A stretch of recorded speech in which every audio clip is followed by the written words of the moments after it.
Thanks for joining us this morning as we explore the question, what does the Bible say about aliens? Otherwise known as E.T. Phone Home. I think he already did. Don't forget, next week, we are going to have an after party, our first after party. And it's going to be concerning the 2015 movie, The Martian. If you get a chance, watch the movie sometime before next Tuesday morning, and we'll review it together. I want to know what you think about the movie and what Christian themes you see. But today we're going to take a look at the question, do you think the Bible addresses the possibility of alien life? Put your answers down in the chat and we'll explore this question together. Now, we took two different polls. One was 6 months ago, and then we took a poll yesterday. And we haven't just doing a poll with fewer than 24 hours. You're not going to get a whole lot of responses, but we did get, I think, a significant amount that we can take a look at the stats and see what people feel about it. The first poll 6 months ago asked the question, do space aliens disprove Christianity? 9% said yes, 91% said no. And so this is kind of the thing to say, is this a threat to Christianity if we find out that there is smart or sentient extraterrestrial life, beings from other planets or somewhere out in the solar system or somewhere off of Earth is what we're looking at. The second poll we took, and this was took yesterday, do aliens exist? 10% said yes, they are on their way. 7% said they're already living among us. 52 said nope, we're alone in the universe. And 31 said no, they took one look and turned around. So if it's smart aliens. Yeah, well, I don't know about that. You know, the whole question is, if there really are, then would they be friendly or not friendly? Would we benefit even if they were friendly? Would we eventually be absorbed into a more advanced society like what's happened in our own history? So there's a lot of questions about that, but we're going to focus on the question is, what does the Bible leave room for that in possibility of alien life? So recent developments in UAPs. Over the last few years, there has been a shift of UAPs from tabloids to mainstream media. Here are the top. What are UAPs? Unidentified aerial phenomena. You mean UFO? Well, okay. They need to stop changing the stupid acronyms. I think what it's supposed to do is it's supposed to be maybe not just an object, but something in the sky that they can't really pin down. No, so that would be there in other words, UFO got such a bad name that they're like, okay, we want to make this more mainstream. We need to change the acronym. That could be. Because people put a bad label on it. Yeah, there's been a lot of kooks out there and a lot of hoaxes and a lot of other things that are just going on to say, no, it's not even. Is associating that with UFOs is probably. So you think it was more of a marketing thing than it was? I don't know. They like switching acronyms anyway. That's true. That's true. If it can be confusing, believe me, they'll make it more confusing. So here is the top news stories about UAPs or UFOs or extraterrestrials from the last 4 years or so. The first one we're going to look at was Pentagon's UAP task force reports. This is in 2021. The Pentagon released a report detailing 144 UAP sightings by military personnel between 2004 and 2021, with only one of these cases being explained, underscoring the need for improved data collection and for further study. So they basically released this and said, okay, we're going to come clean. This is our blue book or whatever it was internally called, and do this. Now, there was some question about whether this itself was a psyop, because there was other negative news that was going on at the time that the government may not want people to see. So release this instead as a way to, hey, look at this shiny thing over here on the side while something else is going on we don't want to see. Yeah, very convenient. I don't know if that's the case or not, but there have been a lot of other videos being released at that time. and recently since then too, saying Air Force pilots, Navy pilots out at sea, naval aircraft, they're seeing things that they cannot explain. Now, the question is whether that is terrestrial or some origin off the planet. That's the big question for this. Okay, is it real? Number one, is it's not a fake video or not a fake sighting or not a fake somebody's just making this up. And the second question is, what's the source? Where is it coming from on this, right? So there's another article here. Switch this up. This is concerning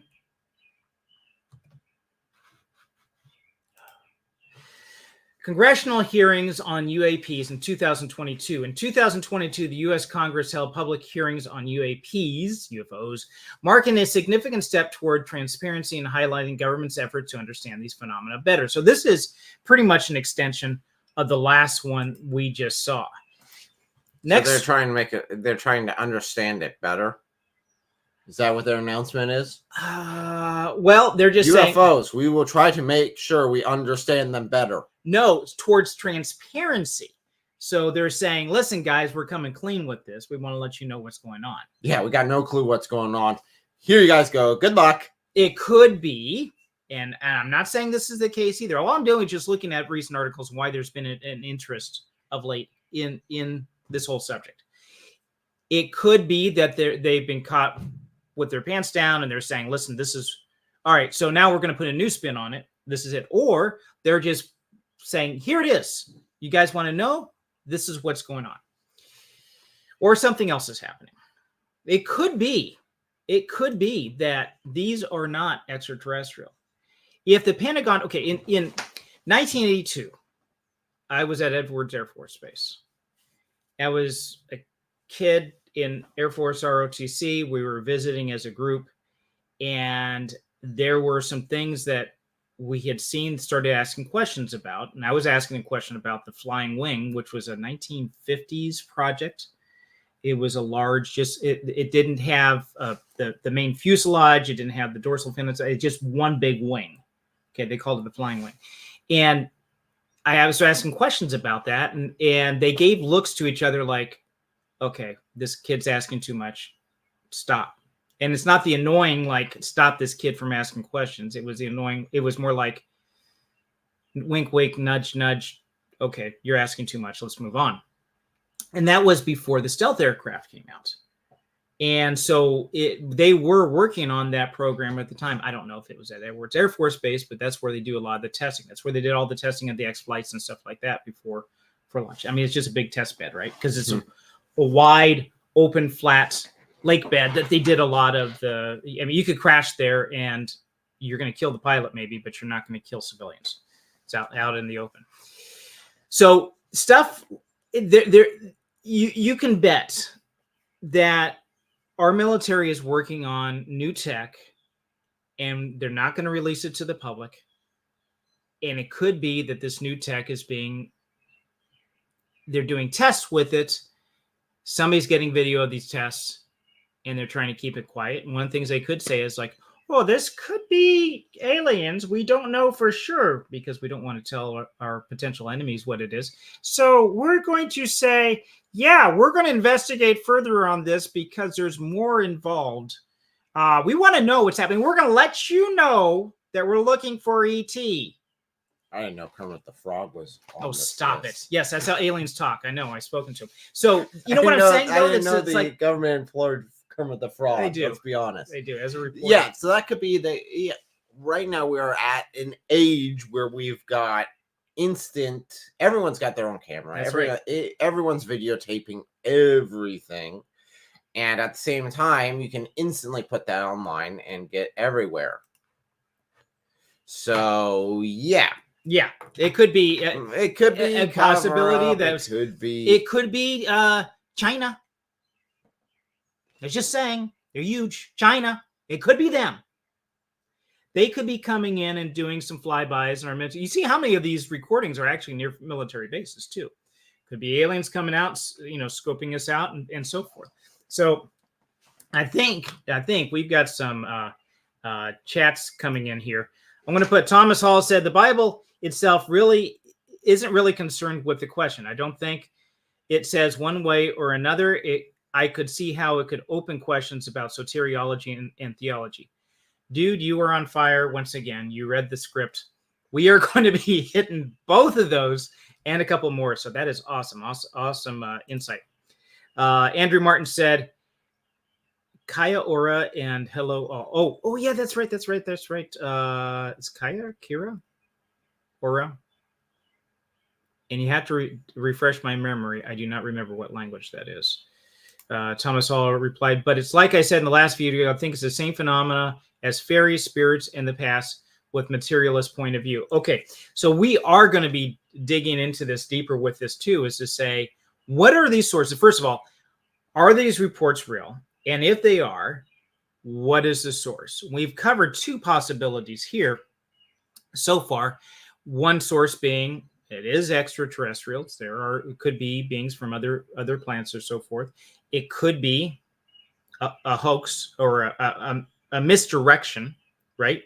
From the government saying, oh, no, it's really our crap, but we're not going to tell you that's that. Or it could be the enemies, and we don't really want to say it's China or Russia or the Philippines. They're really doing it. So it could be any of those, plus maybe demonic forces that are involved there too. So there's a whole bunch of check boxes you could look at for this to say, and maybe I don't know. It's all the above. Maybe some of these sightings that we've seen are some are hoaxes, some are the U.S. military or other governments. Could be aliens themselves, or could be. You got an answer, by the way. An answer. Thank you. Kermit the Frog is E.T. confirmed. Yes. Absolutely. No, he's green. He's got a weird voice. That explains why he's a talking frog. I think it's Piggy. You think it's Miss Piggy? Definitely Miss Piggy. She has why control. On earth would aliens decide to come in the form of I don't know, Piggy? But she has control over. We eat pigs. She has control over Kermit the Frog. Frogs too. Okay, so he has a response here. Chinese spy balloons. Yes, most definitely. And boy, you're on a roll here. Kira or Maori. Yes, thank you. Cool. Yes. All right. So we do have a couple other articles I want to hit before we go into the next section. And that is, make sure I have the right one here. Okay, UAP sightings. Okay. NASA UAP Report 2023. NASA's report on unidentified anomalous phenomena. See, they say it themselves. It's part of their, but they also say UFOs in their title right here too. Yeah, so the UFOs. It does say both. NASA's report on anomalous phenomena, unidentified anomalous phenomena, found no evidence suggesting these phenomena are of extraterrestrial origin, but emphasized the need for more high-quality data and advanced analysis techniques like AI to better understand this phenomenon. I thought this article was hilarious because we're using AI to determine if it's an alien. So if aliens just wanted to disguise themselves, they just hack into the AI. That's it. It's rich with conspiracy theory. Or maybe the AI is just spoofing us, and it is the AI that's doing this, right? So no. The next article is whistleblower testimony on UAPs. No, that's the next one.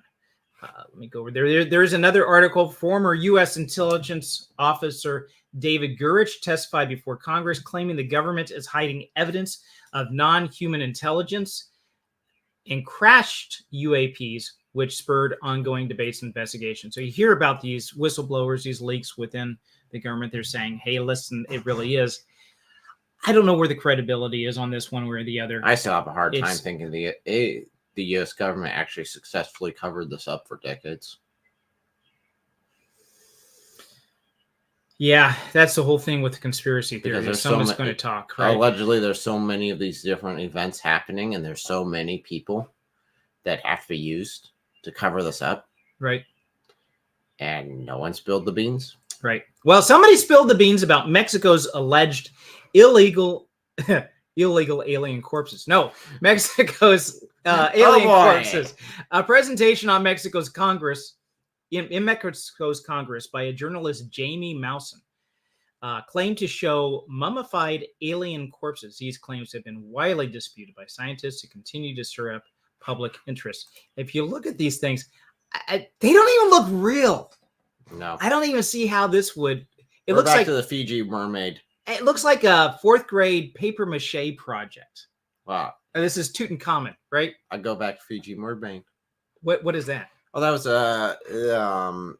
there was a sideshow going around the U.S. that had a Fiji mermaid, and all it was a monkey that had a tail of a fish just slammed together. Oh, was this a like sideshow type? Yeah, of thing? it was like a sideshow thing. The Fiji mermaid. Come and see the Fiji mermaid, and it's like, oh, that's creepy as all get out. Oh, that would be. Okay, so we got some more comments here. Pigs in space. Yeah, well, see, Miss Piggy, that goes to prove we're old enough. I'm old enough to know that. If you ever watched Muppets, the Muppet movie, not just the Muppet movie. What is the one they kid? Let's turn it back to music. Okay, you know which one I'm talking about. All right, so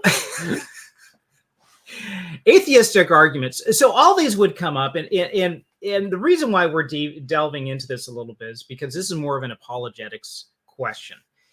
Would aliens disprove the Bible? And some people would say flat out it would. And usually the people that would say that they don't believe in God anyway, or they don't believe in Christianity. Maybe they believe there's some great spirit or something like that in there. But some of the arguments would be put forth to say, listen, if you end up finding extraterrestrial life, then the Bible's done for.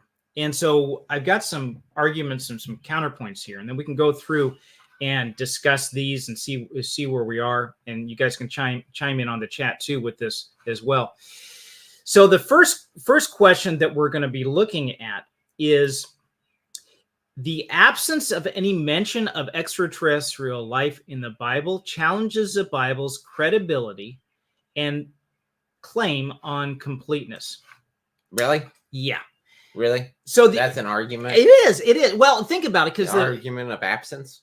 Yes, it is. So the argument goes something like this. The Christian message will be nullified if any life form is discovered outside Earth. Even a cellular life that did not originate on Earth, it would contradict the account of Genesis, the first book of the Bible. Why? Because it doesn't say that Earth is the only place. I do not have an argument of no evidence does not mean you have evidence that doesn't exist. For example, I have no evidence that you have money in your bank accounts. Does that mean you have no money in your bank account? No. You're a prophet. That'd be stupid. Well, I don't watch YouTube too much. Oh, okay. I've watched someone use that argument. Did they really use that argument? Well, someone used the argument that, I forget what was, but argument against God, that there's really no evidence of God, therefore God doesn't exist. And it's like, well, I have no evidence that you have money in your wallet right now. Yes. Does that mean you have no money in your wallet? No. Yes. That just means you have no evidence. Well, we all have faith on something. We don't have evidence for everything. I don't have evidence that I have a left hemisphere of my brain. I could be writing off. Was that? I haven't seen it yet. I haven't seen it either. Nope. Actually, I did get a brain scan, so I have seen it. But I haven't seen mine. Most people have not seen their brains. Could be as empty as it could be. It just could be, tiny little acres. So absence of evidence does not mean that it does not exist. So I'm going to take a look at comments here. If there is life on other planets, around other stars, in other galaxies, this is a contradiction to Genesis. Well, no.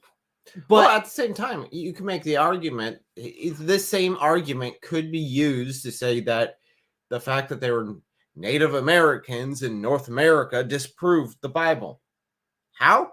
The Bible never mentioned anything about America. Yes, you're getting these. Therefore, it disproves everything. Yes, It's yes. like, no, that is one of was the not the points. point. Yeah, that's one of the points I have later. So that's good. You're hitting it. Oh, okay. I watched The Exorcist. Now this is from Thomas Hall. I watched an Exorcist talked about how many cases are authentic. Maybe 3%, if what I call is correctly.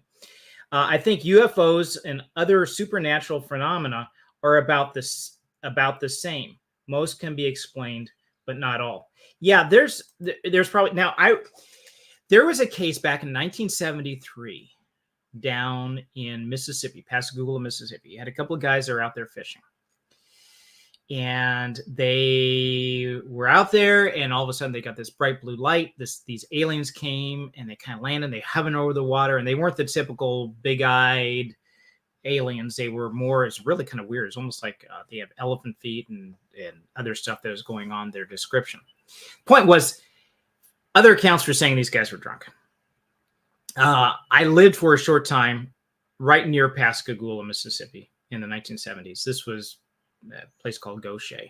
And in this account, these guys were kind of well known for this. I'm not saying that this was not true, but you had a whole lot of accounts like these going on in the 1970s. That was big, just like it is big now. It was big back then. And a lot of them were not true. A lot of them ended up being hoaxes.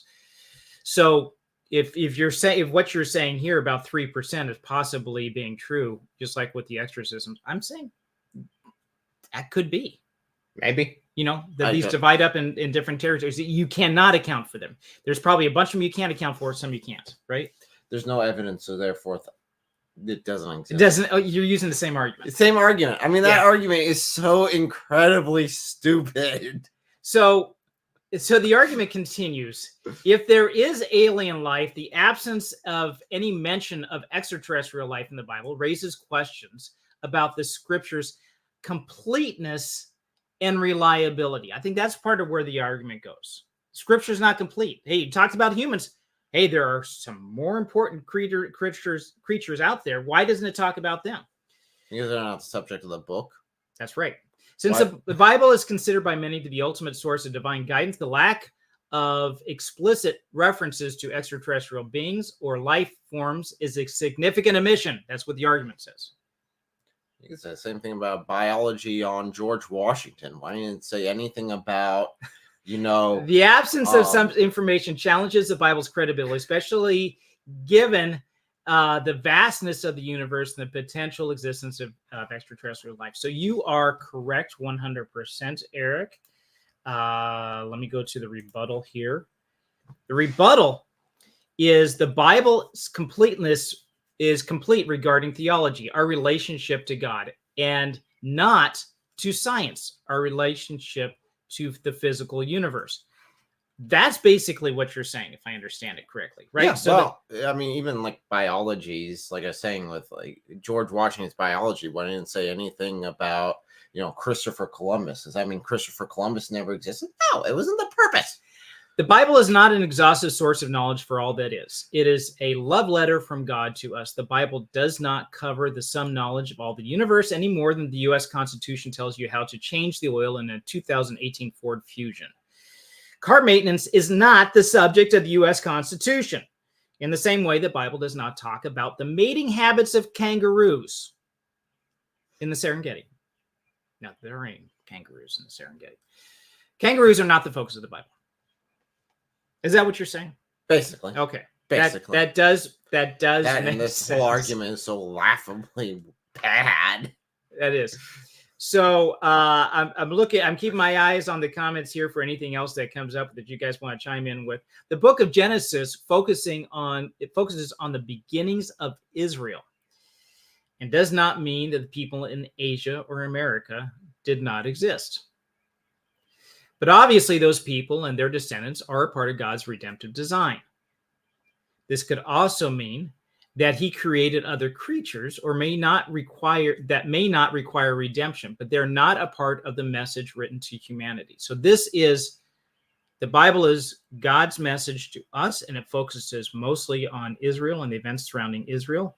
If it does not mention the Incas in Peru, it does not mean that God does not extend his either sovereignty, love, or creative power over them. He still created them, he still loves them, and he still wants them to be a part of his kingdom. So absence of his direct of mentioning them in the Bible does not mean that they don't exist or cannot exist. In my defense, I had not seen your notes beforehand. So no, that's true. So no, no most of that was just off the top of my head. If someone made this argument, how would I refute it? Right. So Andrew Martin said, let's imagine that an alien civilization on a planet around a star in a galaxy far, far away. Do they use the Force? That's what I want to know. How does the Bible get there? I can see Jesus getting there. Those are some other questions. Now we're starting to dip into the theological questions about sentient life. Now we're just talking about like microbial life or something like that, but life with moral responsibility, that life forms that can think on their own and then can make a moral conscious decision. We're not talking about like dogs or rabbits. We're talking about life that is high enough that you can make a moral conscious decision about things. C.S. Lewis, Thomas Hall said, C.S. Lewis goes into a lot of this in a space trilogy. Absolutely. We should do a review on. We already did do a review on it. We did, not on this channel though.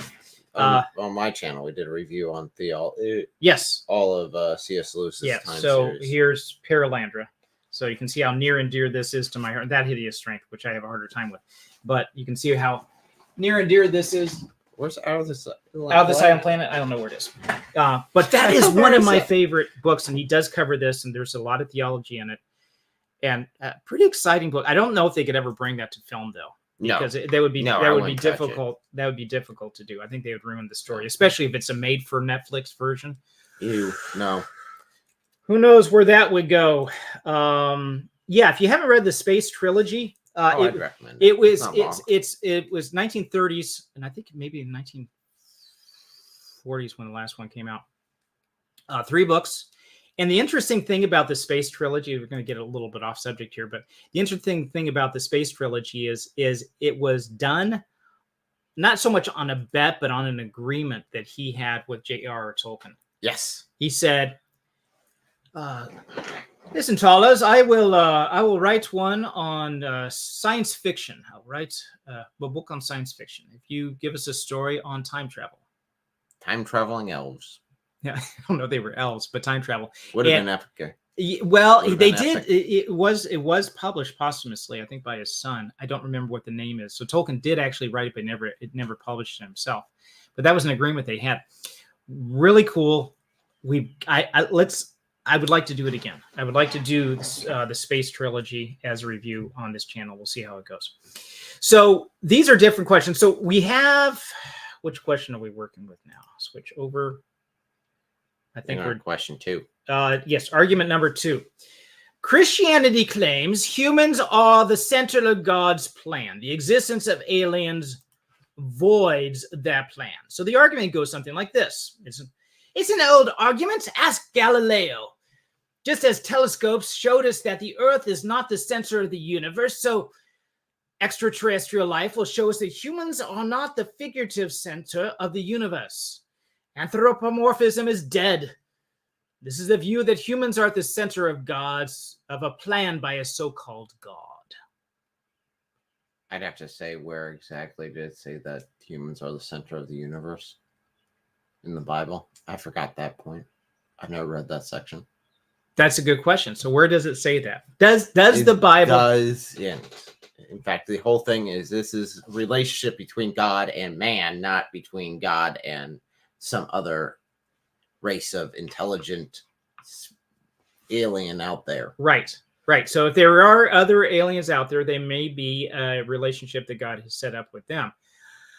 The question then is it unique? The Bible doesn't say that they don't exist.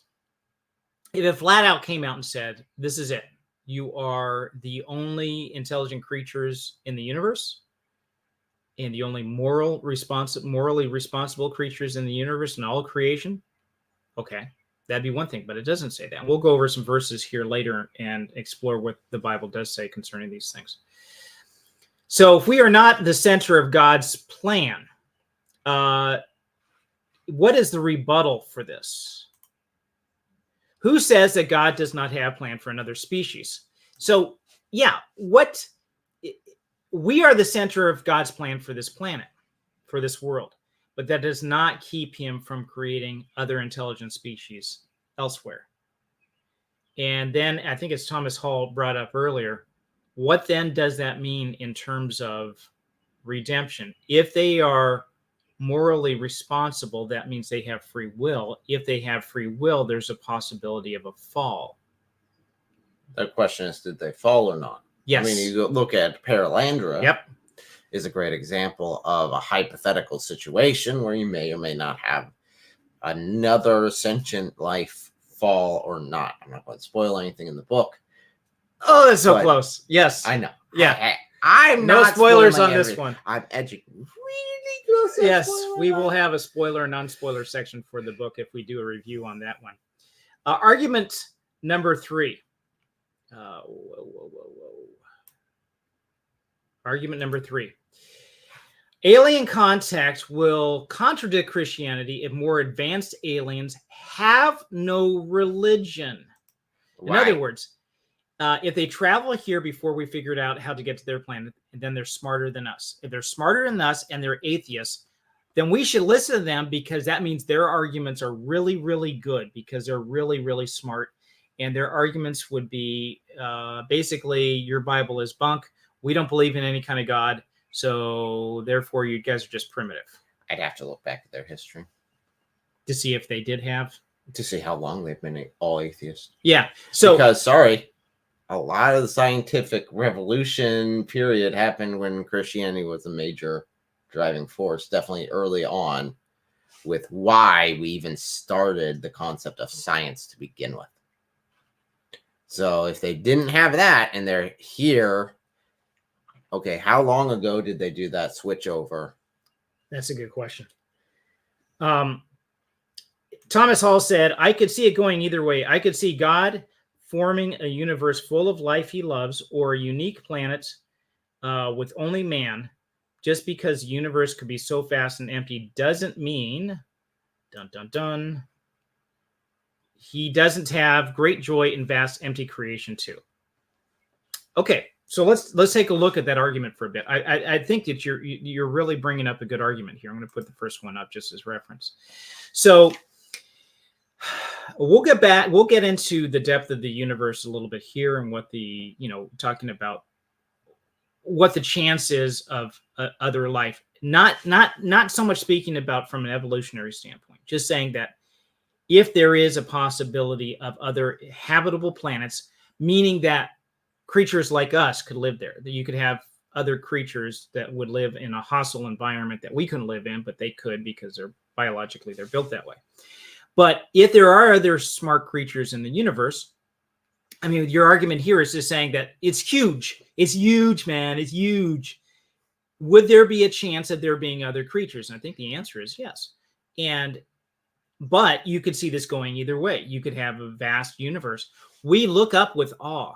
And Romans chapter 1 talks about the creation is showing the glory of God. That we look up, we see, and we are just,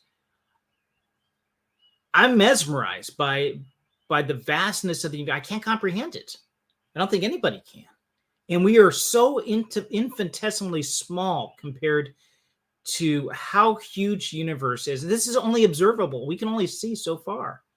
There's no end as far as we can tell. It's likely that there is an end to the universe, but it could, according to modern science right now, there could be no end. We don't know. So big, would God not do it? Now we see how he's so creative. He's created animals on this planet that have nothing to do with us. So his creative powers are so overreaching. I can imagine him making more. I can imagine him making more. Is it possible they stopped with Earth? Sure. Is it possible? I would find it more likely, though, that he had created more outside of this. And it might be that eventually we get to a point where we can travel and discover what miracles God has out there. Or maybe the speed of light barrier is just one way to keep us separate from each other and keep humans from contaminating another maybe purer society. And then just go from there. I could see it either. I agree with you 100%. I could see it either way. And this may not be the only universe he's created. He could have created multiple universes, right? The multiverse. Andrew Martin said that kind of implies the alien species had their own version of the Bible. Well, okay, so this is where it starts to get a little stickier when we start to get into theology, and I think I'm going to reserve that for talk about a little bit later. So we're going to do the arguments about aliens basically nullifying Christianity, the existence of aliens, and then we'll get into the more theological questions about if there are, what does that imply? If they're morally responsible, does it require the redemptive act? Does that mean that Jesus, the second person of the Godhead, is going to do something redemptive there? These are bigger questions that we'll probably try to get into. I've added Space Trilogy to my Amazon wish list along with the 8-volume Christianity series. Awesome, dude. There's also some really good audiobooks on this. And you could... I don't even know if maybe there's some free versions of this, but I think, for a while on Audible, I think it's Space Trilogy was free on Audible. Yeah, I think the Screwtape Letters might be. Screwtape Letters too. Yes. I highly recommend both of those. Yes. So good. And I do have another recommendation too. So this is probably a good spot to say this: pure aliens with no original sin. Yeah, that's what we're kind of getting into here a little bit. And I don't know. Interesting hypothesis. This is read Space Trilogy. You'll get into a little bit more. So this is where I'm going to do the shameless plug. I have coming out next month a short story that is going to deal with this topic itself. And it has to do with an alien and the whole question of redemptive act of God for another species and what happens here on Earth. And this possibly does have contact with Earth. So all this is built up for that. It's called a Taste of Earth. We're getting closer to it. And I might be asking for people that maybe getting some advanced reader copies out there to see if people are able to read it beforehand. If you'd like to do a review, a good, faithful review on it before it's published, I'd love to have you as a possible sign-up for that. We're going to be doing sign-ups for that later, not on this video, but on other live streams coming up. We'll start doing some sign-ups for that. Andrew Martin said, okay, I can see aliens close by being like the Amerindians in the Americas pre-ocean travel. I think it means the Indians. Well, Amerindians. Okay, so American Indians. In the Americans pre-ocean travel. Okay, so there is a bit of an analogy with that. When you had, before the age of exploration, you had more hidden peoples groups, or at least you had groups of people that did not have contact, the East and the West, for large parts. The Americas versus European or African not having contact here. You had an entire people group, and you could ask the same question then. Are they real humans, and is there a plan of salvation still open for them? The answer is yes, because they're all humans. Andrew, those kinds of aliens are in the trilogy too. Okay. So rebuttal, there's another rebuttal that goes on with this. And rebuttal 3, the absence of belief. We're answering the question, the argument, alien contact will contradict Christianity if more advanced aliens have no religion. And the rebuttal is absence of belief does not change the reality any more than the absence of knowledge does not change reality. Meaning that just because they don't believe doesn't mean it does not exist any more than someone who does not know it exists nullifies it. If you have someone who does not understand how electricity works, that does not mean electricity does not exist. If you have someone who does not believe in God, that does not mean that God does not exist, no matter how smart they are. Still, his existence continues to go on. It doesn't make a difference. So there's some extensions to this. But more powerful intelligence aliens do exist. Now, this is a bit of a mind blow here. I'm going to go out on a limb and say aliens do exist. And not only, I'm not talking about microbial here. I'm talking about more advanced aliens. We know for a fact they exist out there. And they're more intelligent than us. How do we know this? You probably already figured this out. Angels and demons are more intelligent than us. And not only are they from outside this planet, but according to the Bible, they're outside this universe. That's the other aspect. Yeah. Yeah. So if you consider the spiritual realm, the physical realm being a subset of the spiritual realm, that they dip down into our realm on occasion, or even on a regular basis, there you do. And then that opens up the possibility of redemption. Do angels have free will? I'm going to let that question hang, and I'm going to check the chat.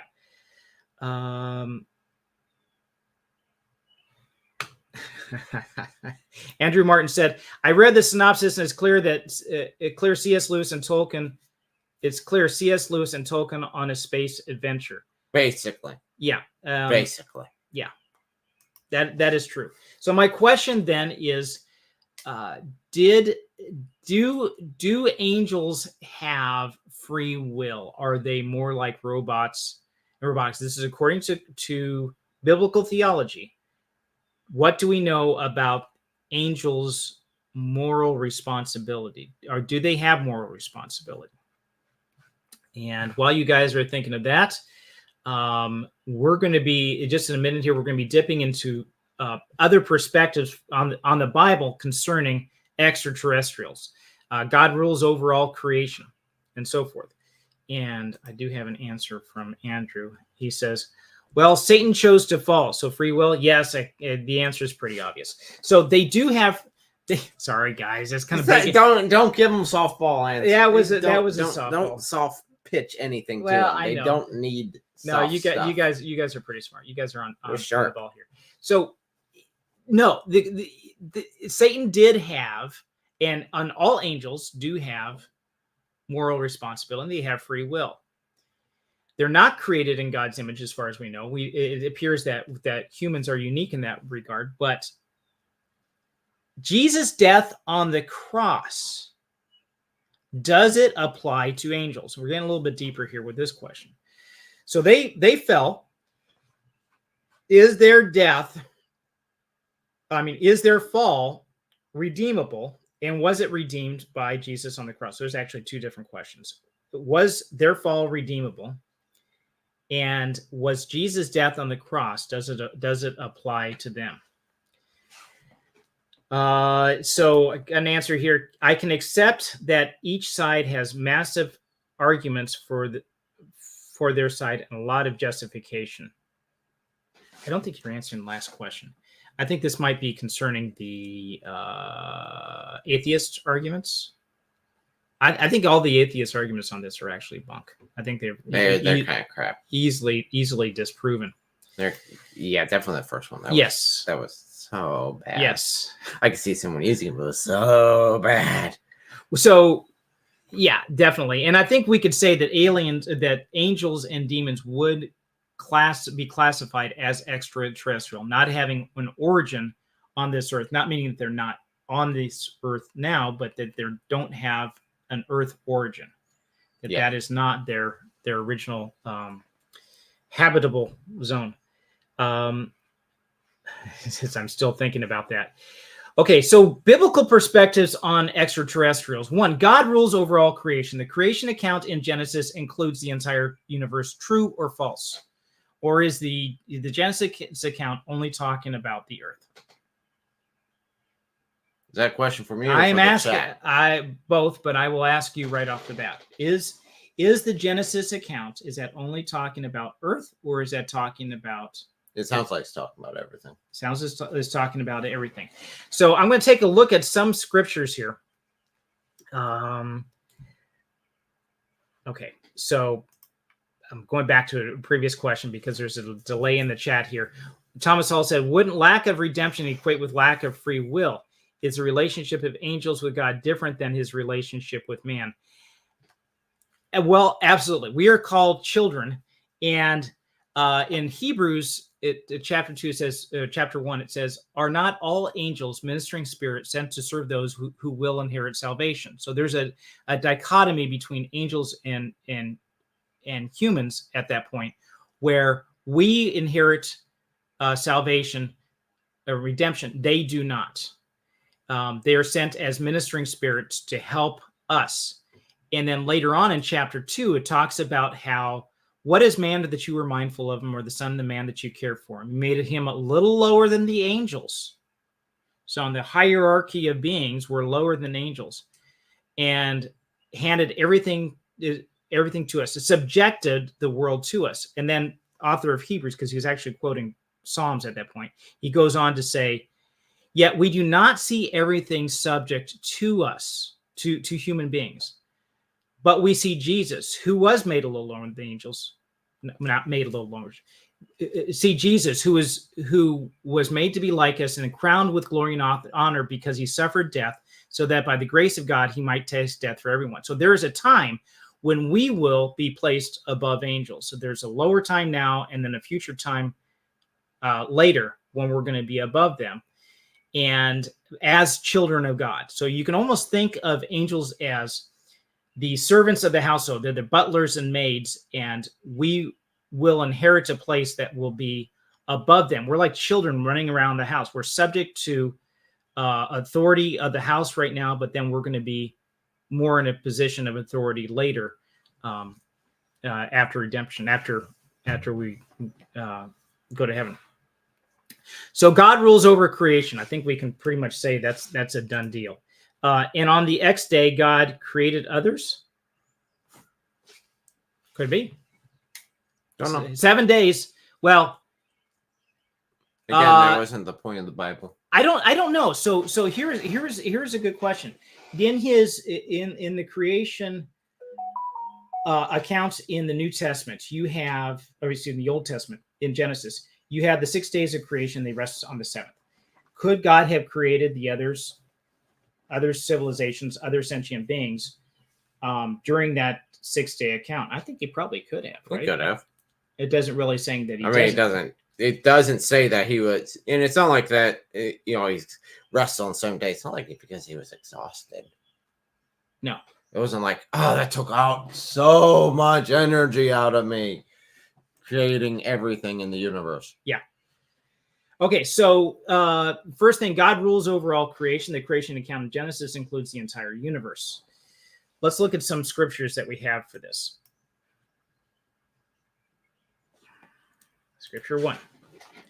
In the past, God spoke to our forefathers through the prophets at many times and in various ways, but in these last days he has spoken to us by his Son, whom he appointed heir of all things, and through whom he made the universe, not just the earth, the entire universe.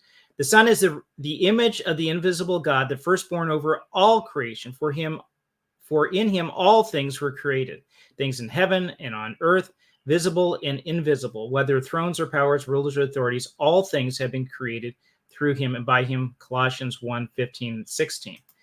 And then the following verse, 17, says, he is before all things, and in him all things hold together. Hebrews 4:13 says, nothing in all creation is hidden from God's sight. Everything is uncovered and laid bare before the eyes of him who sent, to whom we must give an account. So all these things show that God rules over all creation. Not only does he rule over creation, but they are responsible to him. Everything that's out there, there's an accountability and an operation. God just didn't spin it off like the deists would say, spin off the universe and then just walk away from creation. He's intimately involved with all of creation. So We mentioned this earlier. God is creative, and the variation in the universe, how vast is it? See how God filled this planet with life, how vast the universe is. Could he have done, and would he likely have done, filled the rest of the universe with life too? Possibly. The observable universe has a diameter of about 93 billion light years. This means that the farthest observable objects are approximately 46.5 billion light years away from us in all directions. All that we look around. There's no edge. It's like, oh, right there's an edge. I see the end. No, it just goes all the way around as far as we can see. Now, that's just what we can see. A light year, for reference, is the distance light travels in 1 year, about over 5 trillion miles, or about 9 trillion kilometers. The Milky Way galaxy alone, our galaxy, contains an estimated 100 to 400 billion stars. On average, each star is thought to host at least one planet. A tiny fraction of those planets, likely much less than 1%, would support life created for Earth-like environments. But that makes at least 10 billion planets in the Milky Way alone, some of them capable of supporting human life. The observable universe contains an estimated 100 to 200 billion galaxies. That's just the observable universe. That means there are at least 100,000 billion planets in the observable universe. So if less than 0.5% of those is Earth-like, habitable, that's still a large number. That is I can't imagine that. That's beyond comprehension. Now, we're talking about just Earth-like creatures possibly inhabiting. Now, maybe none of them are sentient. Maybe they're just a bunch of little ferrets running around, right? Or maybe dinosaurs. Who knows what the life forms? Maybe jellyfish. Maybe there's intelligent jellyfish. Don't know. But then the question is, what does that mean in terms of redemption? And you guys were asking this earlier. Before we do that, I want to say one more thing, and that is human beings are unique. We're created in God's image. Incarnation was for us and not for angels. We were asking about the redemption of angels. There is no redemption for angels that we see in the Bible. None. That doesn't mean there couldn't have been. We don't see any. There's no evidence of an incarnation for Christ, for the angels. Nothing else going. It appears like it was a one and done thing for those guys. There may have been no redemption, at least no redemption recorded that we know of. And we know that there's no possibility for Satan to turn around and say, you know what? You're right, God. I was wrong. I'm going to change my ways. Because we already see what his future is. It's already written. We know what's going to happen. And there's no evidence of redeemed. I can't imagine. You get this like Alcoholics Anonymous meeting, and you got all these guys together, and then you got this one demon all tattooed up. Yeah, I was a demon. I'm now an angel. It doesn't look like it now, but that's just the exterior. I can see a spoof. That would be like a Babylon Bee type of thing. Babylon Bee. That would be hilarious. That'd be hilarious. Okay, so it looks like we got a bunch of comments here that I want to go over. Andrew Martin says, E.T. visits us, and after the language problems are overcome, we visit E.T. with the Bible. Now, again, the Bible would be God's message to us, right? Human beings. And with the redemption of the cross, here we're going to go into a little bit of theology here. Jesus' death on the cross would not cover for angels. Why? Because he was a man. He was 100% God, 100% man. He died on the cross. Therefore, his sacrifice was for human beings, not for anybody else, just for human beings. Wasn't for angels, wasn't for any other creature in the universe, unless they're human beings, which I doubt very much they would be. It was just for us. And Adam could have, at the Garden of Eden, if he had not chosen to eat the apple, this is somewhat conjecture, but I'm going to throw this out here as a thought experiment. Adam could have decided, I am not going to sin. Eve sinned and said, whoa, I'm not going to touch that thing. No way. And God could have come to him at that point and said, Eve she has sinned. We were talking about spiritual death here. It's over for her. Adam, you can give your life for her if you choose. Because it's 1 for 1, blood for blood. In Hebrews, it talks about the blood being shed, just like in the Old Testament, the sacrifice being done. They are animals. That blood was not sufficient to cover human beings for long. It was just a little temporary thing that you can go in. Yom Kippur, the high priest can only go into the Holy of Holies one day of the year, and that's after all these sacrifices were done, but it was temporary. It took the blood of Jesus to do it. Now, why could not one sinless man, if there was a sinless man or woman born earlier on, could have died for all of humanity? Because that person could only die for one other person, not for everyone. It would have to be an infinite person, and the only infinite person there is would be God. God would have to die for all of humanity, the blood shed, for there to be total redemption. So, human being can die for another human being, but it had to be pure and holy and spotless human being. And there was only Jesus for that. And have to die for everybody. It had to be eternal. That would mean, or infinite. That would mean that would have to be God that would die for humans. So human sacrifice for all of humanity would have to be done. And it wasn't that he was an unwilling participant in that. No, although he laid there down are his plenty of people who have pulled that up. See how cruel God is? He just grabs some random individual and kills. No, it's a willing sacrifice. Yeah, you look at the Garden of Gethsemane, that was there, and before the foundation of the earth, before he even created us, he knew that was going to happen, and he chose to do it anyway. That's how deep his love is for us. To say, listen, I know it's going to be terrible, but it's worth the cost. I'm going to do this. So, yeah, God is like the fundamental foundation of reality. Yes, the universe is huge or bigger. I love it. It's bigger than huge. Tempted to bring up the Nephilim, but really too big. Oh my gosh, you want this to be like a 14-hour discussion? Yep. Easily. I've already gone off several times. What does it mean that likely the universe is teeming? That means that it's likely the universe is teeming with life.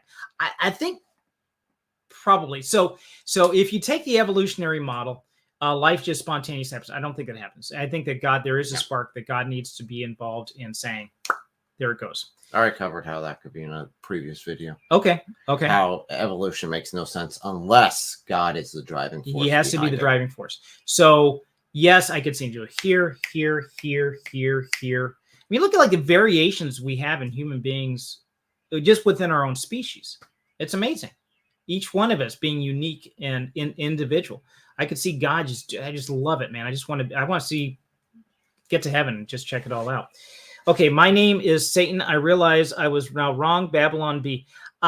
Definitely a Babylon Bee. I've got to see that, especially almost like in it's like an alcoholic.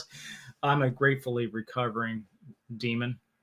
It's been 4 months since I've done my last temptation. There you go. Hey, Wormwood, yeah. No, they're not redeemable. It's not going to happen. So what do you think? Do you think beings made in the image of God could exist elsewhere in the universe? And then there's the bigger question of redemption. I think we're going to have to leave that for another time because these are deeper questions, and then we can talk about the Nephilim later then too on another one. But these are deeper questions that go on. Now, how does this all relate to the main focus of this YouTube channel, which is using stories that we have in our culture as a way to draw people closer to Christ? We're looking specifically or mostly at science fiction and fantasy. Sometimes we look at historical films and books as well, but mostly science fiction and fantasy. Science fiction and fantasy are speculative. They ask the question, what if? And these questions then could be used as a springboard to say, listen, have you guys ever thought about this? What about aliens? Would they exist? And then you can ask the question about, what if there's sin involved? How would God intervene? And all these are speculative. We don't know. But these are questions that could be asked and then point people to the cross and say, this is how God did it with us. And then go from there. So I think these are really worth questions, really worth asking for all this. Andrew said, Babylon Bee. Babylon Bee had Satan ordering around liberals and telling them to tone it down. I think I saw that one. That was funny. That was a pretty good one. So they could even do that same character in this skit.